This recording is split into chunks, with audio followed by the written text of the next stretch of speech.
me han escuchado decir esto muchas veces, los que nos visiten por primera vez, quiero decirles que el objeto de estos ejercicios es colaborar o contribuir, si esa es la palabra, a nuestra, digo nuestra porque al final prepararlos nos implica un chorro de estudio, nuestra educación financiera. Ese conocimiento de las finanzas personales básicas que no tenemos de dónde sacar a menos que nuestros padres nos lo hayan proporcionado.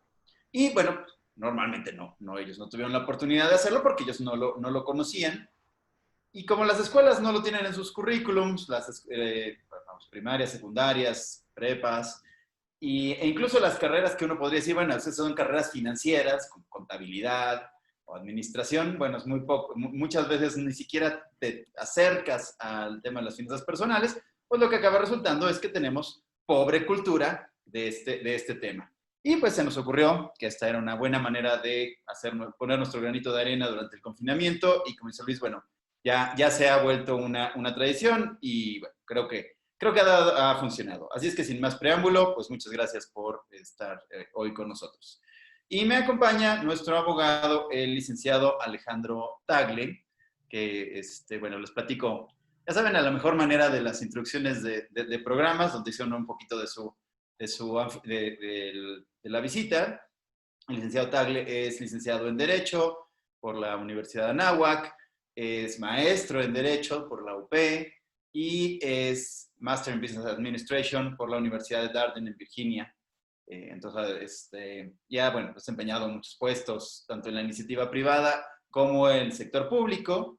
Y bueno, hoy colaboramos en algunas áreas, además de que es nuestro cliente.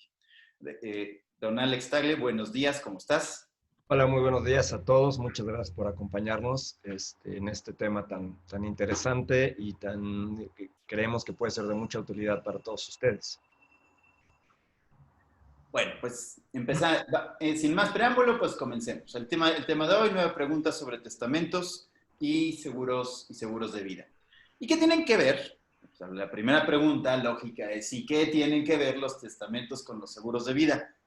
Bueno, pues resulta que esencialmente todo el testamento, seguro de vida es, quitando todo otras definiciones y otros temas, es la forma más razonable en que una persona puede dotar de recursos planes que tenga para que se sigan realizando una vez que esa persona ya no está, una vez que esa persona lamentablemente se haya ido y ya no esté, ya no esté en este mundo. Y el instrumento jurídico o sea, de eso es cómo le ponemos el dinero. Pero curiosamente, ¿sabes? Aquí tenemos la participación de muchos colegas, agentes de seguros, y bueno, si ustedes tienen otra experiencia, desde luego, cada quien va corriendo su carrera de diferentes maneras, pero por lo menos yo, como agente de seguros, jamás he ido a una capacitación donde me expliquen lo que es un testamento. Y me parece que son, como les digo, cosas directamente relacionadas, porque el seguro de vida dota de los recursos para que yo pueda realizar, bueno, esto suena extraño, pero así es, para que se pueda realizar algo que yo deseo que se realice una vez que yo no estoy, ¿no? Es muy claro que si no están los recursos, pues es imposible que esto se haga, pero el testamento es el instrumento para que yo pueda verbalizar, poner en instrucciones jurídicamente obligatorias, es decir, legalmente obligatorias, estas intenciones para que mis herederos, mis beneficiarios, las hagan cumplir. Entonces, bueno, pues por eso hoy nos vamos a concentrar en el tema de los testamentos, ¿no? Entonces, bueno, con eso contesto la primera pregunta, que cómo se relacionan el testamento y el seguro de vida, que por entrada le suena, bueno, ¿y esto qué? Pues es así de sencillo. Una parte pone el dinero y otra parte pone las instrucciones y les da capacidad y les da poder legal, que es el centro.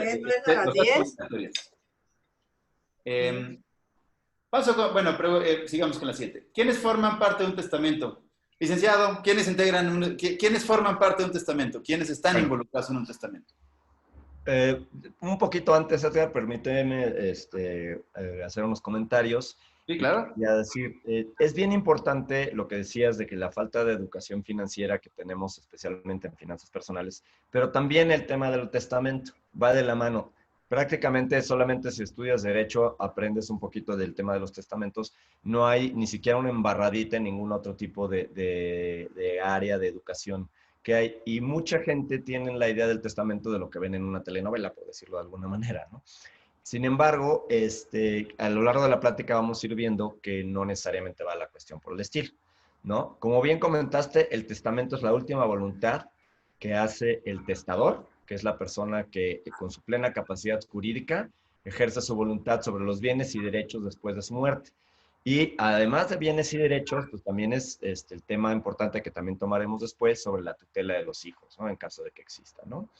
Pero existen varios tipos de testamento. Nosotros nos vamos a abocar en el que a título personal considero que es el más eficiente y el que menos problemas puede dejarle a los deudos, ya que es inapelable, ¿no? Que es el testamento público abierto, el que se otorga ante un notario público.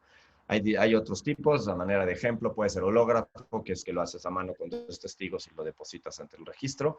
Puede ser uno que se llama testamento marítimo, el testamento militar, pues hay varios, pero el que nos vamos a enfocar, que es el que digamos todos conocemos que es en la escritura pública, es el ante un notario.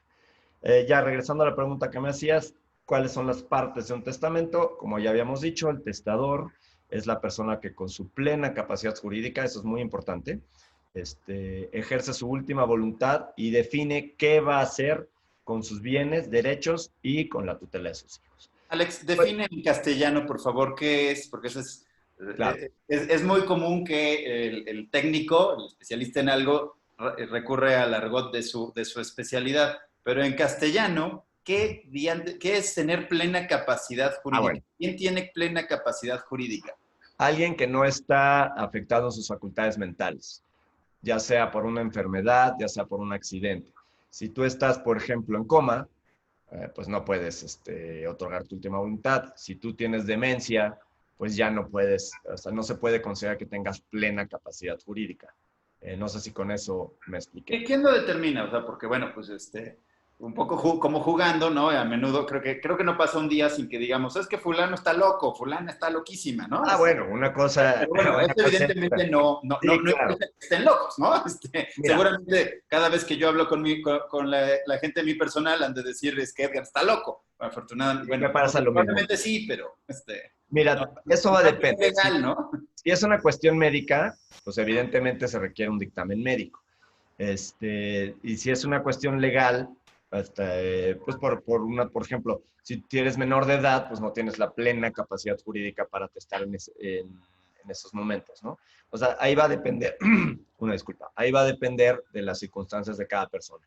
Y en algunos casos se tiene que llegar hasta un juez de lo familiar para que esta persona dictamine cuando hay sobre todo alguna cuestión en la que están impugnando, están diciendo que hay un testamento que viene en fecha posterior y están diciendo que cuando se otorgó ese testamento ya no tenía la capacidad, alguno de los deudos que fue, digamos, sacados del testamento, deudos de los herederos, pues, puede alegar que el testamento de su padre, por decirlo de un ejemplo, ya su padre ya no estaba en capacidad, entonces va y le dice al juez y el juez hace toda una investigación apoyándose por médicos. Puede llegar a ser un procedimiento complicado, pero digamos que en términos generales es cuando tú acudes al notario, si tú vas y te ve que estás lúcido, que sabe quién eres y todo, en ese momento puedes otorgar tu testamento y el notario dice en la escritura que a su juicio te contabas con la plena capacidad jurídica para poder otorgar el testamento.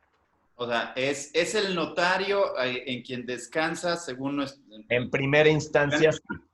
eso de que vean que no llevan a la mamá ahí ya prácticamente Le ven los ojitos para allá y... Correcto. entonces le corresponde al notario determinar, una de las funciones del notario público es determinar que la persona que tiene parada enfrente está lúcida y capaz. Digamos que en primera instancia sí, obviamente como les platicaba, pues puede haber muchas aristas, depende del caso, pero en primera instancia sí. O sea, cuando tú vas a un notario, la mayor parte, supongo, de las personas que están aquí acompañándonos algún momento de su vida han ido a un notario cuando compran una casa, cuando cualquier cosa, pues parte de lo que hacen en la notaría es ver que la persona sea la persona con su identificación y que tenga su capacidad. Y hasta si leen cualquier escritura, dice en su plena usos capacidades, ¿no? Que depende del argot que utilice cada notario. Ok. Oye, ¿Correcto? así de nada más de rápido, o sea, me imagino, o sea, hay muy pocos notarios y supuestamente llevan un proceso riguroso de selección y Sí, de otorgamiento. Entonces, digamos, ¿esto en la práctica es sólido? Digo, hablando en términos de las realidades mexicanas, o sea, donde sabemos que luego muchas cosas no se apegan al deber ser. correcto. Los Mira, notarios... yo dudaría que un notario pusiera en riesgo su patente, que es, digamos, la notaría, por decir que una persona que no tenía la capacidad sí lo tuviera. Eso por lo que va de la capacidad jurídica. Y por lo que va de la escritura, también. Si tú falsificas una escritura como notario, pues pierdes la patente y pues, sale mucho más caro el caldo que las albóndigas, por decirlo de alguna manera, ¿no? Entonces, sí, es una institución muy formal, la notaría pública en México, con muchos requisitos para convertirse en notario, muy difícil hacerse notario en México. Hay mucha gente que lo intenta y no lo logra. En la Ciudad de México hay, no me acuerdo el exacto, pero 250, 280 para más de 10 millones de habitantes. No son muchos, ¿no? Entonces yo sí, por eso les decía que habiendo muchos tipos de testamento, para mí el más fuerte, el que tiene menos problemas de ser impugnado es el otorgado ante un notario público. Ok, de acuerdo. Sigamos. Después mencionamos al Viene heredero. el heredero, digamos que heredero y legatario son similares, solamente es testador, heredero, legatario, son partes del testamento, lo que son el que da y los que reciben. El heredero es cuando la masa, que es decir, todos los bienes se dividen y es un heredero que es a título universal, que eso quiere decir que si son dos herederos, se divide entre dos toda la masa. En cambio, legatario es cuando se les da un regalo o a un bien se le pone una etiqueta y se dice la casa ubicada en la calle de tal con número tal es para mi hijo número 3 que se llama Juan.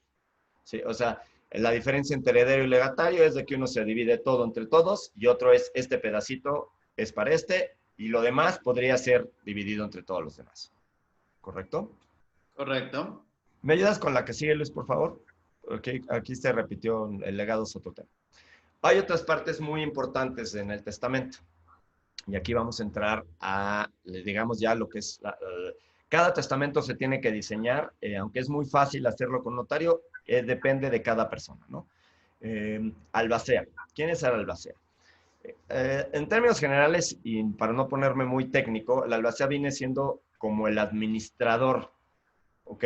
Como tú bien decías, Edgar, el testamento son unas instrucciones que deja la persona que lo escribe y que deja las instrucciones para que se lleven a cabo ciertas acciones. A tal persona le toca tal, a tal persona le toca tal, págate esto, págate un seguro. Y entonces el albacea es una persona que tiene que, como obligación, ver que se cumplan las instrucciones del testador a su falta. ¿Ok? Entonces, el que ejecuta y hace cumplir la voluntad en términos de su testamento. Pueden ser albaceas personas físicas, pueden ser albaceas personas morales e incluso los notarios, ¿no? O sea, Luego venimos, perdón, ¿puedo designar como albacea a una corporación? sí, no es muy común y yo se lo recomendaría mucho, pero sí, porque aparte de esa corporación tendría que actuar a través de sus representantes. Se pone más complicado, pero bueno, la Tendría ley. un consejo de administración. Digo, ahí estarías hablando de armar algo muy complicado, pero bueno. Estamos hablando de un testamento de alguien muy grande, ¿no? O sea, si somos un mundano como la mayoría de los que estamos en esta plática, pues no vale la pena. Mejor nombra a una persona física. Si Sí, no claro. tienes a alguien de confianza, para eso también el notario puede ser la albacea. Y volvemos a lo que comentabas hace rato del prestigio que tienen los notarios por ser personas muy formales, ¿no? Bueno, luego sigue el tutor. El tutor para mí es una de las figuras más importantes del testamento. ¿Por qué?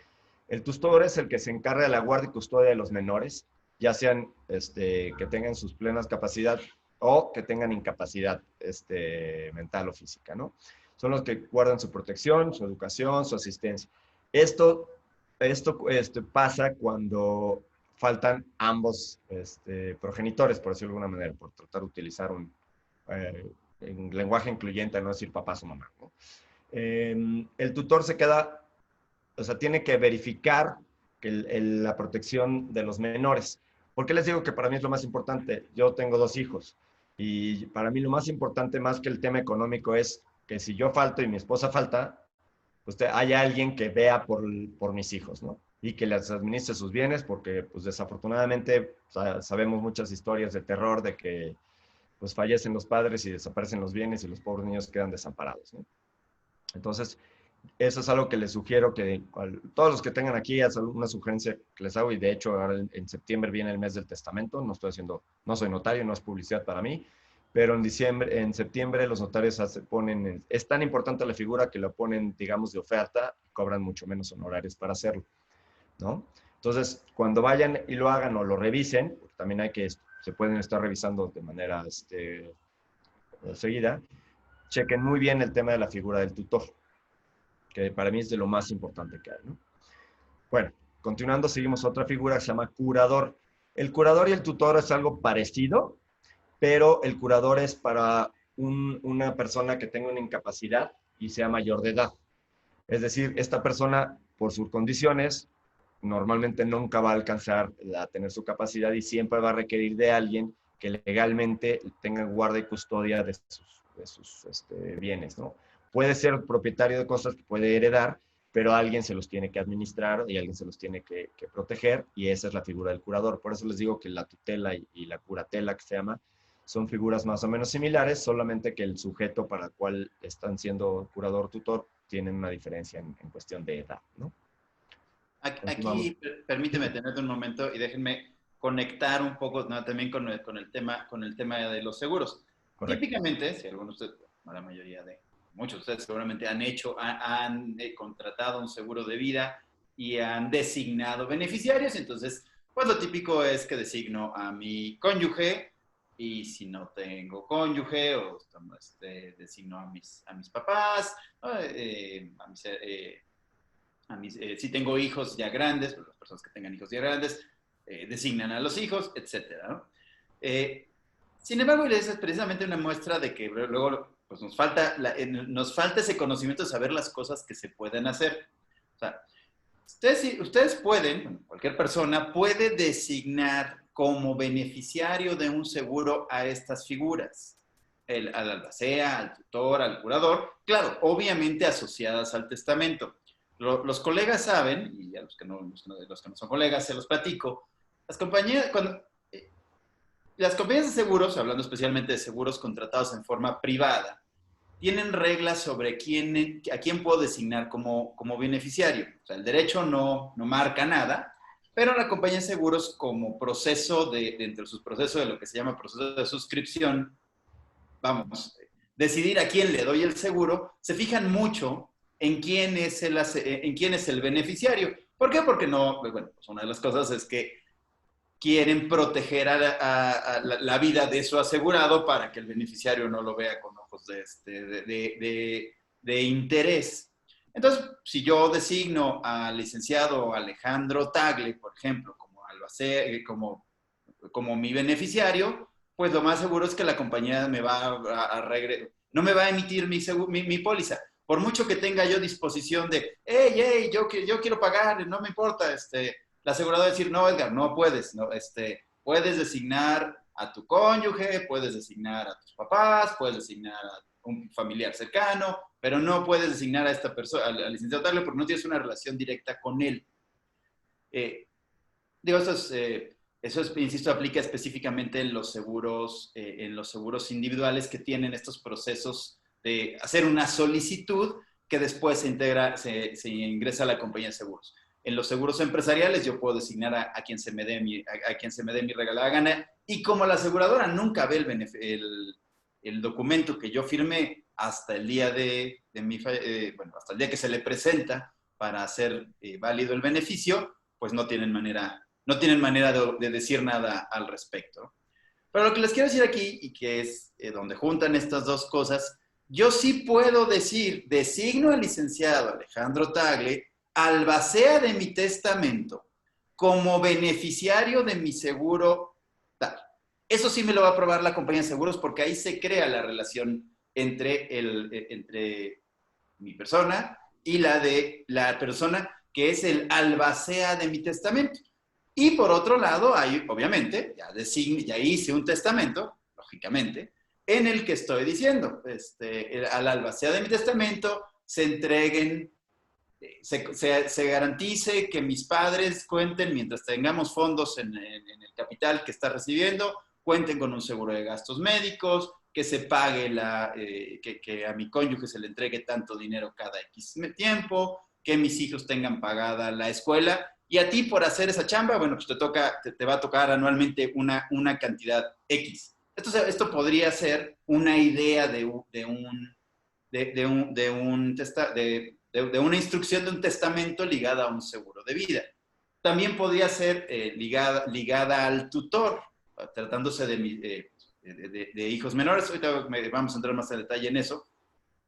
Pero bueno, ustedes saben que Alejandro lo acaba de decir, los menores de edad son, para efectos de derecho incapaces, no pueden cobrar. Y entonces vienen estas cosas donde designamos a la hermana, al hermano, al cuñado, que son personas que en su momento seguramente nos merecen toda la confianza, pero no sabemos, pero la vida es... Así que aquí cabe una expresión de novela, la vida es canija, ¿no? Las cosas cambian a lo largo de la vida. Entonces, tal vez una persona que hoy yo le tengo mucha confianza a él o a ella, pero en el futuro se asocia, se relaciona con una persona que no es de tanto fiar, y de repente reciben un dinero que supuestamente debe administrar en favor de mis hijos, por ejemplo. Bueno, pues tenemos un tema ahí ya Luis ya me dijo que me apure, es que me apuro.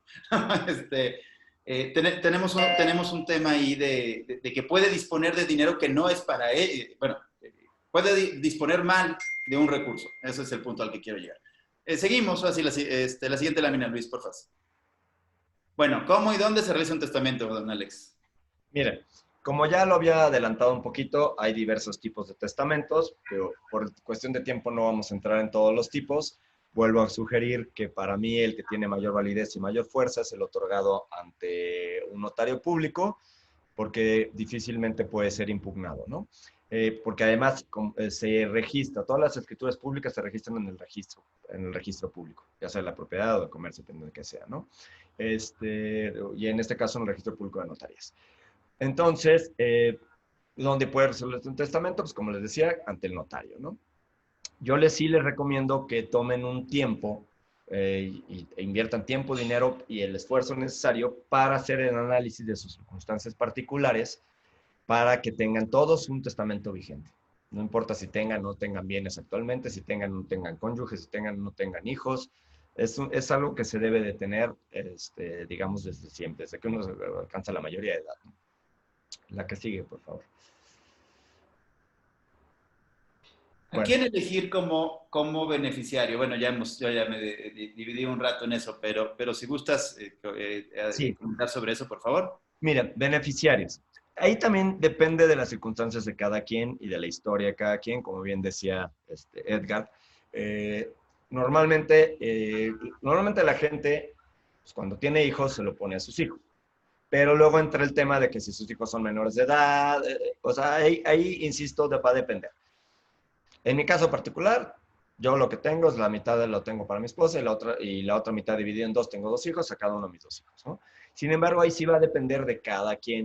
Las circunstancias cambian, como bien decía, de una anécdota. Mi padre es viudo de mi madre hace muchos años, 10 años casada con una señora, divorciado, y ahorita tiene una pareja actual, ¿no? Entonces, si él se hubiera quedado con su testamento original, pues imagínense cómo hubiera sido, ¿no? Entonces, las circunstancias van cambiando y van cambiando las necesidades y van cambiando, van creciendo los hijos, se van volviendo mayores de edad, pero bueno, entonces ahí lo que les sugeriría es, con cada caso, platiquen con su notario, platican con su abogado, porque así no les podría yo sugerir, digamos, en general, quiénes podrían ser sus beneficiarios, ¿no? Ahí el mensaje es, hay que analizar las circunstancias de cada quien, ¿no? Yo creo que ahí el resumen de lo que hemos dicho hasta ahora en ese sentido es, pongan... A ver, yo creo que tenemos un poco esta idea de que si hablamos de testamentos, fallecimientos, ¿qué va a pasar si me muere más? Estoy como, o sea, hay como mitos de que estoy llamando cosas feas. Invocando la muerte, ¿no? Invocando la muerte. No estás invocando absolutamente nada. O sea, es como decir que por planear un viaje en carretera estás invocando un accidente de carretera. Bueno, es obvio que si salgo a carretera, pues hay un riesgo de salir, ¿no? Producto del hecho de estar manejando camino de un destino el que este sea. Pero no estoy invocando absolutamente nada. O sea, por el hecho de hacer mi mapa, de revisar mi Google Maps, revisar mis tiempos, planear mi viaje, no estoy invocando un accidente. Y creo que eso tenemos, a lo mejor más de uno se rió ahorita y cualquier tontería que va a decir Edgar, pero piensen un poquito y a veces creo que nos clavamos en ese tipo de tonterías. Y lo que les queremos decir aquí es, metámonos en la cabeza con cincel que esto es algo al que hay que dedicarle un ratito, concentrados, clavados en el tema, cada número X de años, conforme las circunstancias vayan cambiando en mi vida, quién está, lo que acaba de decir Alejandro, bueno, pues estaba yo casado con una persona que lamentablemente falleció, hoy ya estoy casado con otra persona, bueno, pues tengo que hacer una actualización. Hoy mis hijos, bueno, hoy cuando hice este testamento, mis hijos eran chicos, hoy ya son personas grandes, ¿qué cambia? O sea, esta es una interacción que va a requerir que me pare en una notaría y haga esto, no sé, da mucho del caso de cada quien, pero una media docena de veces en la vida, ¿no? Seguimos, la que sigue, porfa. Sí, la que sigue, por favor. ¿Qué se debe considerar si hay hijos menores de edad? Bueno, como yo les decía, para mí es súper, súper importante el tema del tutor, por el tema de la patria potestad. Y esto es a falta de ambos progenitores, ¿no? Creo que dando un pasito para atrás lo que decía Edgar, yo creo que si le dedicamos un tiempo en vida, cuando estamos todavía con nuestras plenas capacidades, le vamos a quitar muchos problemas a nuestra falta, a nuestros familiares y seres queridos, ¿no? No estás invocando nada. Este es un ejemplo, ¿no? La patria potestad es súper importante saber qué pasaría con nuestros hijos menores de edad o incapaces en caso de que faltáramos ambas partes del matrimonio, ¿no? Entonces, pues por eso hay que considerar a quién nombrar como tutor. No es al compadre, a menos que tengan, o sea, es alguien que sepas que sí va a estar cuando se le requiera, ¿no? Igual, el tema de la albacea, es bien importante nombrar a alguien que sepa y que tengas la plena confianza de que va a administrar de manera correcta pues todo lo que es la masa, ¿no? Todo lo que va a llevar a cabo las acciones necesarias para que se ejecuten las instrucciones que yo dejé, ¿no? No sé qué más quieramos decir sobre esto de los menores, Edgar, o pasamos a lo que sí. Bueno, creo que ya lo hemos tocado una vez, además de hacer esta observación de que es que precisamente cuando designamos en un seguro, hablando de un tema de seguros, a este compadre, pues nada más es un compromiso moral.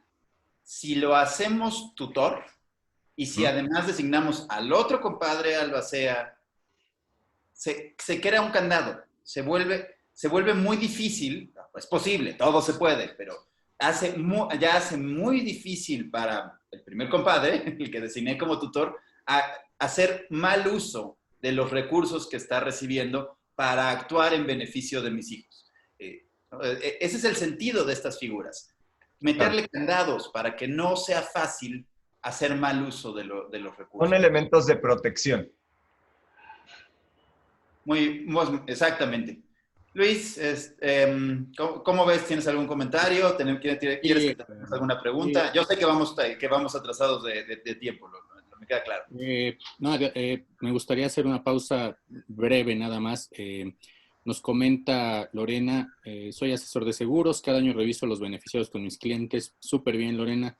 Alma nos dice, he escuchado la existencia de la figura de tutor dativo. ¿Existe alguna diferencia entre curador y un tutor dativo? Sí hay diferencias, por eso el curador, como les decía, es la persona que vela por los intereses de un mayor de edad con incapacidad. Y el tutor dativo es una figura muy específica de una tutela de menores. Es un tecnicismo muy complicado. Si quieres, luego le pasas mis datos a Alma para que lo platiquemos. Perfecto. Laura nos dice, ¿el albacea tiene que pagar los gastos que se No, generan por dar no, no, seguimiento? no. De la masa, el albacea simplemente es una figura que ayuda, pero en ningún momento se convierte en obligado solidario, por decirlo. De la misma masa hereditaria se tienen que pagar todos los gastos. Perfecto. Excepto, bueno, por ejemplo, si tú recibes una casa, como ustedes saben, hay un impuesto que se llama impuesto sobre adquisición de inmuebles, que ese lo tiene que pagar quien haya recibido la herencia, ¿no? Perfecto, Alex. Para continuar, la última, ¿qué se recomienda cuando quieres que la herencia quede en alguna actividad económica con pura familia consanguínea? ¿Es mejor un albacea, un tutor, un curador? Supongo que dependerá de muchos factores. No, Pero no sé no. si puedes- Albacea, tutor y curador son figuras que es para la protección. Ok. Para quién queden los bienes es el heredero o el legatario, ¿no? Entonces, como lo explicaba, el heredero se divide entre todos y el legatario específicamente. Si tú quieres que quede en tu familia consanguínea, pues le dejas o legado específico a tal persona o solamente nombras como heredero a tu familia consanguínea. No entiendo a qué se refiere con que una actividad económica, la verdad, no sé a qué se refiere con eso, pero sí, también no lo vamos a complicar ahorita, pero pues se pueden entrar a temas de fideicomisos y eso que eso ya es harina de otro costal, ¿no? De acuerdo. Sí, quiero decirles que a petición de parte yo le dije a Alex que no entramos que no lo complicáramos con entrando ahora a fideicomisos, que sería una figura jurídica adicional, pero sí hay que decir que ya para patrimonios grandes. Importante. Ok, importantes. Bueno, a ver, aquí voy a desentir del abogado. Todos los patrimonios son importantes. Es más, los chiquitos Correcto. probablemente sean más importantes que los grandes porque Me retracto, tienes razón. mis 200 pesos me han costado una cantidad de trabajo bárbara, ¿no? Probablemente alguien que haya heredado varios millones, pues no les ha costado el mismo nivel de trabajo. Pero vamos, lo que sí es importante es que entre más compliques la estructura de la herencia, pues es más cara, ¿no? Porque precisamente eso que acaba de comentarte alguien, ¿no? Que si el albacea le tiene que costar, y no, pues desde luego que no, ya sería el acabose que le tuviera que costar además hacer el servicio, al contrario, se le paga, y si tú vas agregando complejidad al sistema, obviamente el costo de operación del sistema se va incrementando. Y se hace poco sensato para patrimonios de unos pocos, vamos, el patrimonio típico de las personas que conocemos, que sería que estaría compuesto por una o dos propiedades y tal vez una suma asegurada en su seguro de vida de 3, 4, 5 millones de pesos, ¿no? Para eso no vas a generar una estructura en un banco, ¿cómo se llama? Fideicomiso, etcétera, ¿no? Si quieren, pues sigamos con la 6. ¿Dónde vamos?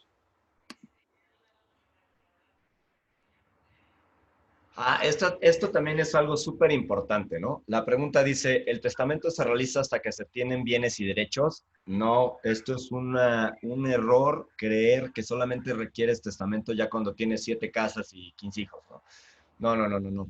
Uno puede hacer su testamento para bienes futuros o hijos todavía no nacidos, ¿no? Y dices, divido mis bienes entre mis hijos presentes o futuros, de mis bienes presentes o futuros. No sé si me estoy explicando. Te vas protegiendo desde un principio. De hecho, como anécdota, desde que yo me casé, mi esposa, que también es abogada, hicimos un testamento cruzado. Todavía no teníamos hijos, todavía no teníamos inmuebles tampoco. Entonces, yo te dejo todo a mi falta y tú me dejas todo a tu falta. Y fuimos creciendo como matrimonio, fuimos adquiriendo primero 2 hijos y luego inmuebles, pero lo que voy es, tú puedes tener un testamento en el que vayas considerando que puedes tener más hijos o puedes tener más bienes.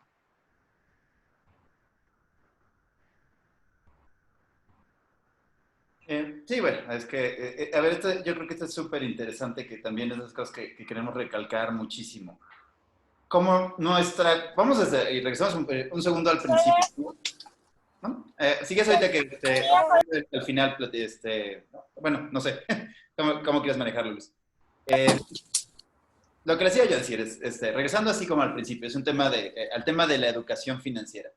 Nuestra educación financiera típicamente viene de las películas y de las series de televisión. ¿Y cómo vemos y cómo nos imaginamos esto del testamento? Es el patriarca de la empresa fulana, ¿no? Que se fallece y se reúnen los hijos en gran ceremonia para hablar de las acciones y bla, bla, bla. Y eso nos imaginamos bueno, pues, si yo no estoy en ese escenario, pues yo no necesito un testamento, tan sencillo como eso, ¿no? Agregándole más el tema de que no queremos hablar de cosas feas, ¿no? La realidad es que toda persona tiene derechos por sencillos bueno, va generando derechos a lo largo de su vida, aunque no tenga grandes patrimonios. Les voy a poner el ejemplo más bobo. Si una persona tiene un seguro de automóvil y lamentablemente fallece en el accidente, bueno, ese coche choca, pero choca con el propietario del automóvil y el propietario fallece en el choque. Si no tienes testamento, no hay a quien pagarle el seguro del coche. No está designado quién es el beneficiario de esa cantidad de dinero. Y como ustedes se podrán imaginar, pues no tienes que ser un gran patriarca de los negocios para tener el seguro de tu coche, ¿no? Eso lo tiene prácticamente cualquier persona que tiene un coche. Y de ahí, bueno, para adelante, ¿no?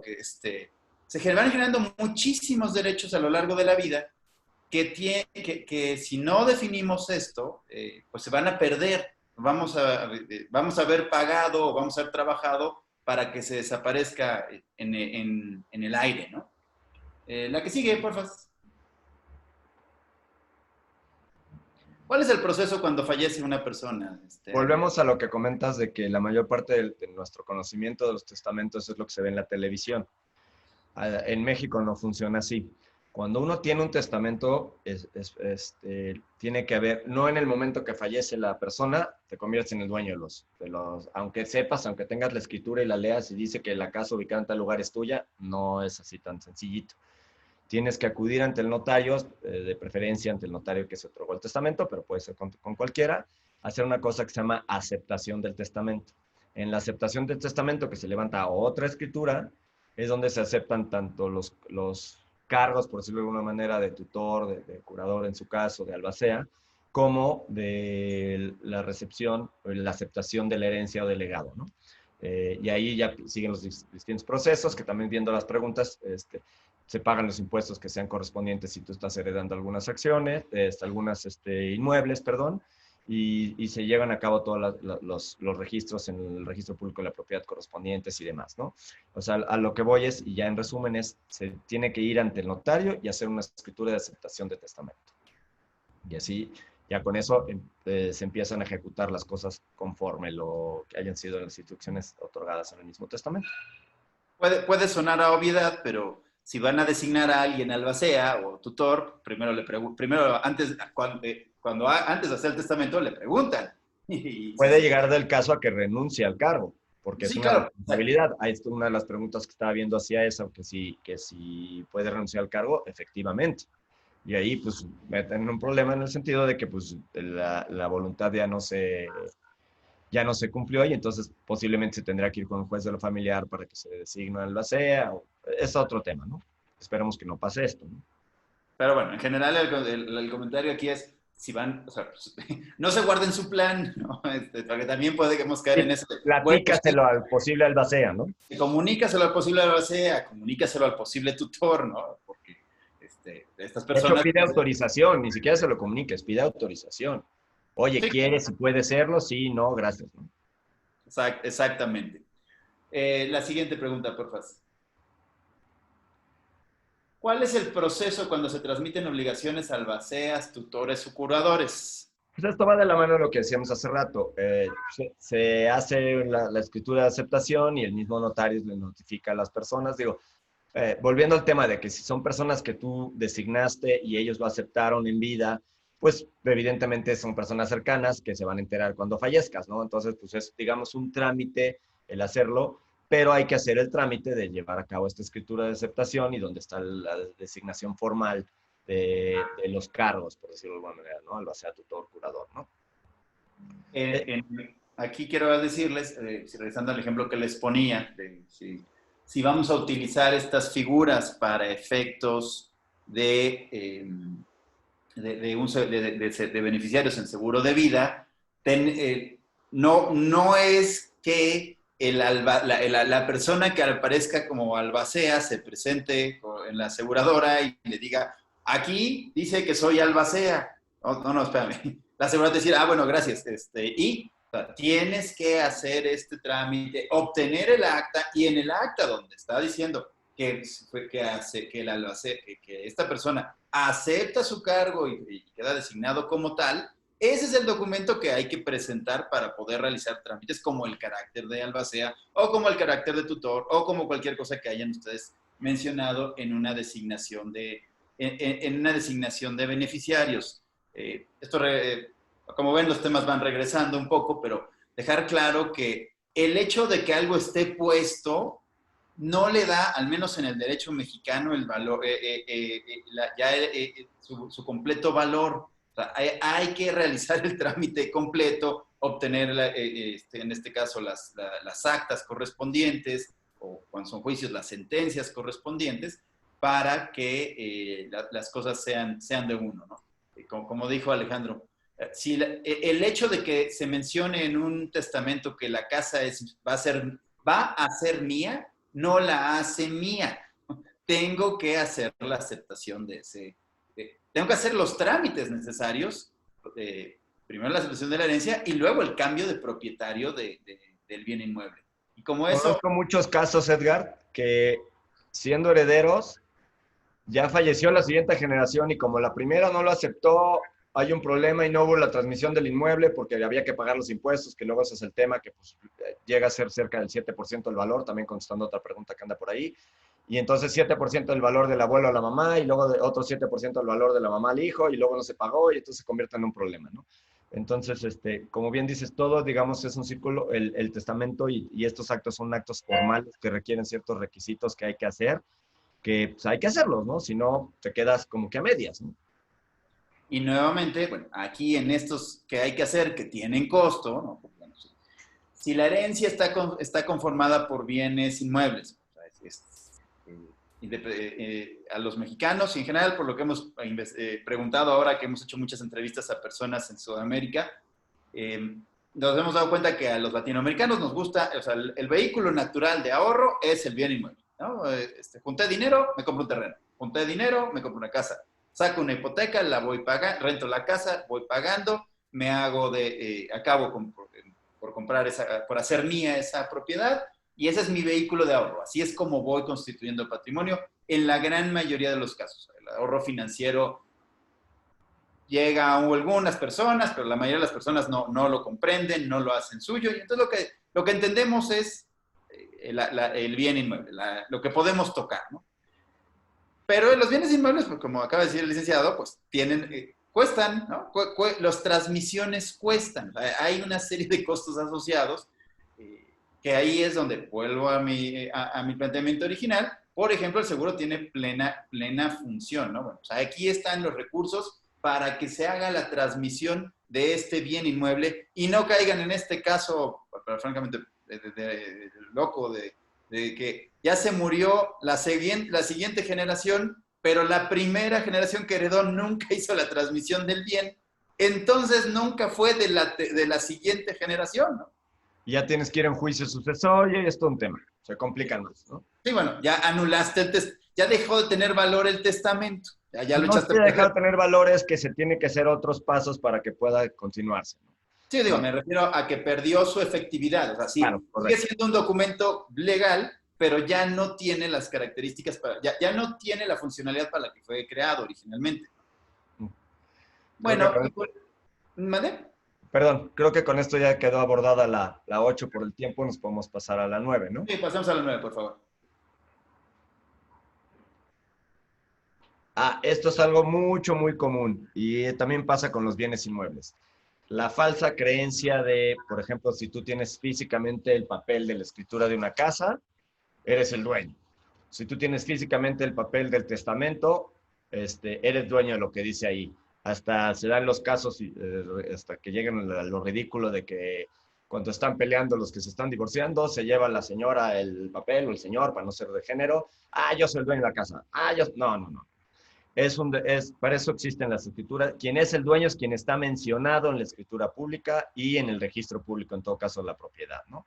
Entonces, es una falsa creencia el creer que el que tiene físicamente el papel es el dueño de la casa, el que tiene físicamente el testamento es el dueño de las acciones de la sociedad o de lo que sea, ¿no?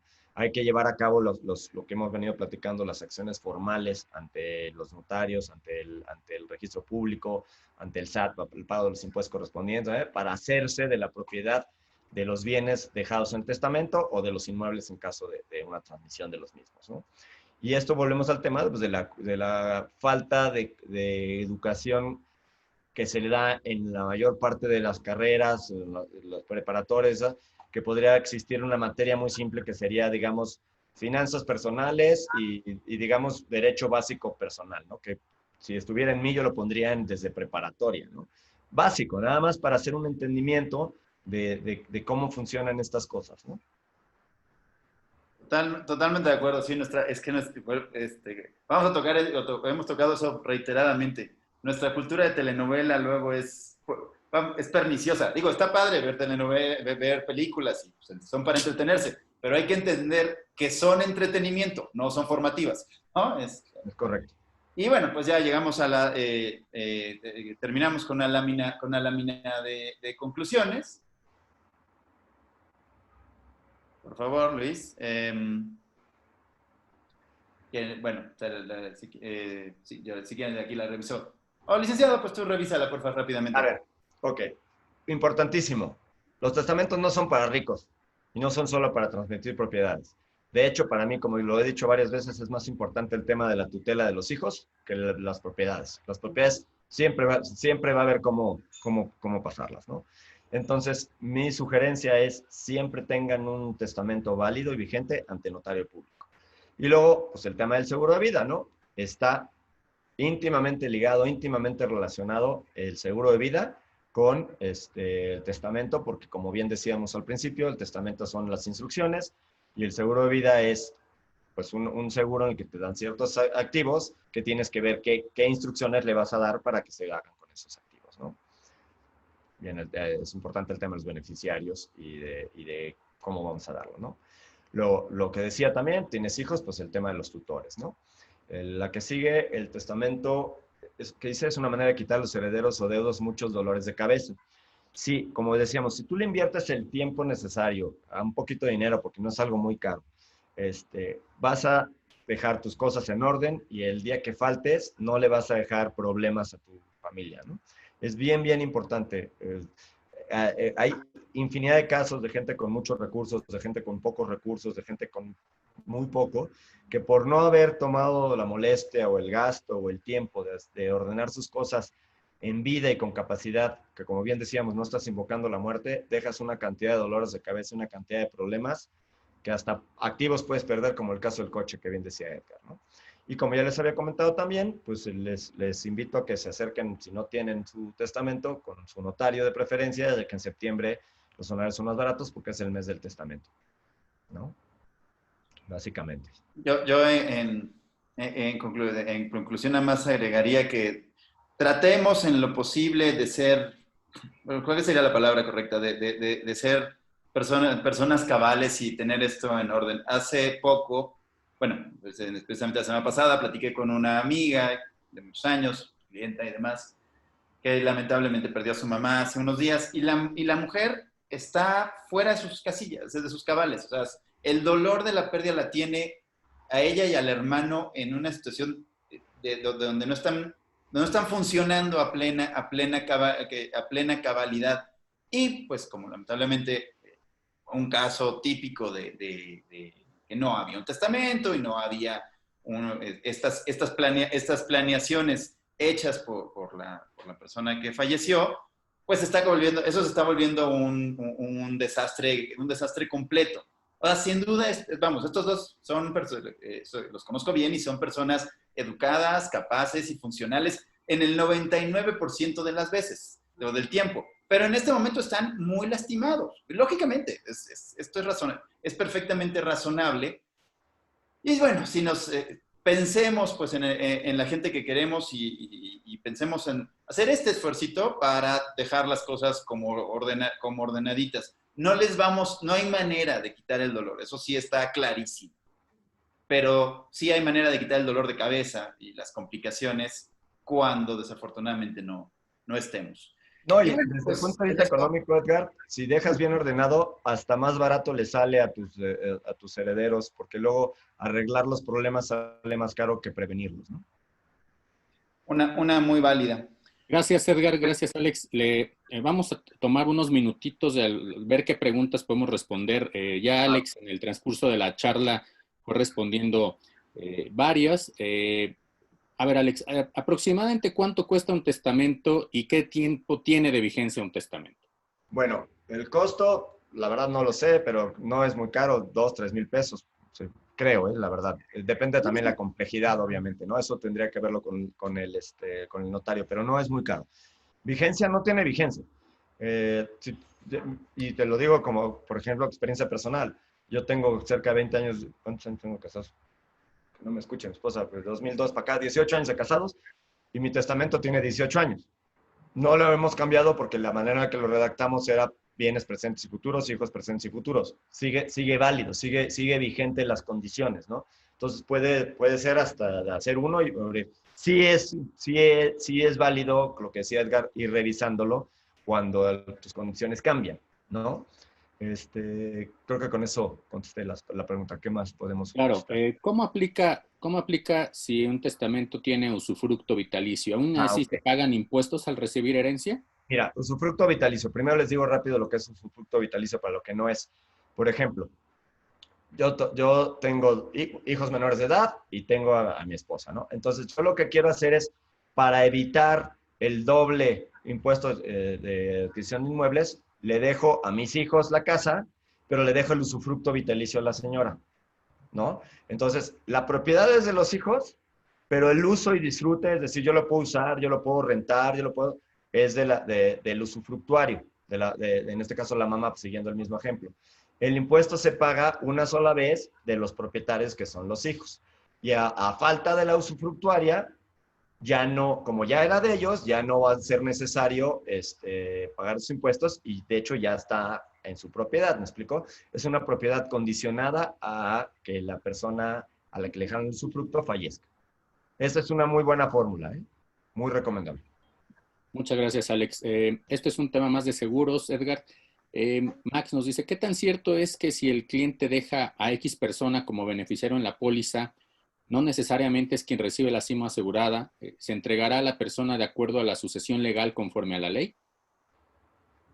No, bueno, la designación de beneficiarios tiene prelación sobre todo lo demás. O sea, si yo Correcto. señalo a mi esposa o bueno, X persona como beneficiario, esa persona va a recibir el seguro de vida con independencia de lo que tenga yo marcado en mi testamento. Aunque mi testamento dijera todos mis bienes presentes y futuros, bueno, esto tendría un carácter especial.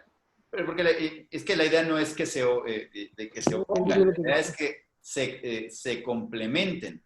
Pero bueno, a ver, tratando de ser muy puntuales, digo, aquí hay dos cosas y corre por dos caminos. Seguros empresariales que le otorgan los empleadores a sus empleados, donde no hay un proceso de selección por parte de la compañía de seguros. Yo recibo mi certificado, pongo el nombre de quien sea, ¿no? Amigos y amigas especiales, lo que ustedes quieran, todo entra.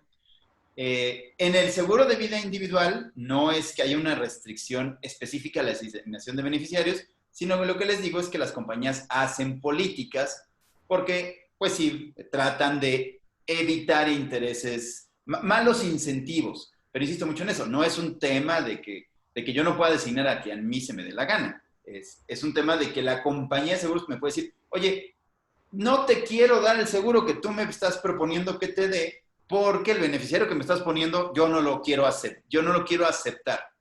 Simplemente es eso. Pero vamos, contestando muy puntualmente la pregunta, en la designación de asegurado, de beneficiarios, en la póliza tiene prelación sobre cualquier otra designación cuando vayan en oposición. Muchas gracias, Edgar. Vamos a leer dos preguntas más, si les parece. Las demás, lo que vamos a hacer es que se las vamos a mandar directamente a Alejandro, licenciado, para que podamos responderlas. Y de todas formas, les digo que esta presentación, el video, lo grabamos y se les va a mandar por el correo para que tengan ahí forma de revisarlo de vuelta. Nos pregunta Laura, tengo un hijo con discapacidad y todo lo pienso dejar para el mayor. Solo son dos de ellos. ¿Existe cláusula de no poder vender una casa? A ver, no entendí bien la pregunta. Tiene dos hijos, uno con discapacidad y uno con capacidad. Exacto. Y Me parece que dejar dice todo solo, ¿existe me quiere dejar cláusula de todo no al poder grano. vender una casa? No, no conozco ninguna cláusula que no puedas vender una casa, a menos que lo dejaras, como decíamos hace rato, en Como un usufructo usufructo. vitalicio. Usufructo vitalicio se lo puede dejar a alguien, lo puede utilizar y esa persona no la puede vender, la puede usar, o sea, habitar, o la puede rentar, sacarle el fruto, pero no la podría vender. No sé si esa es la respuesta.